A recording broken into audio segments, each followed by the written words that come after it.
here's what's so crucial. So, what started out as this weird mystery in Cuba, well, it didn't stay in Cuba. It quickly became clear this was something much, much bigger.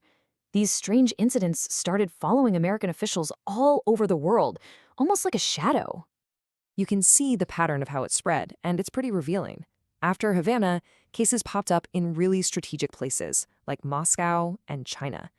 Then, and this is wild, it struck right on the grounds of the White House. Vienna, which is a known hub for global espionage, became such a hotspot that it was second only to Havana in the number of incidents. And here's what's so crucial.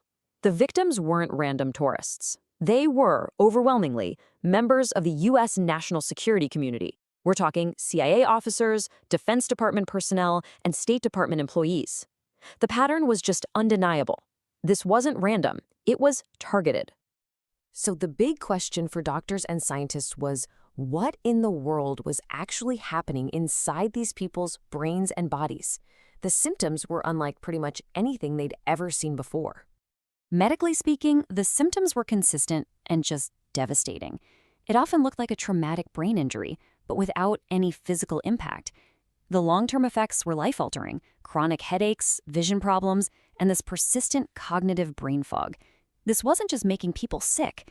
You could see it as a strategic blow, forcing some of America's most experienced intelligence officers into early retirement. It was effectively taking them right off the board.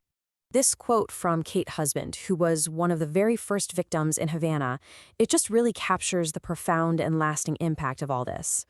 It wasn't just a headache, it was a fundamental change to their lives and their ability to think.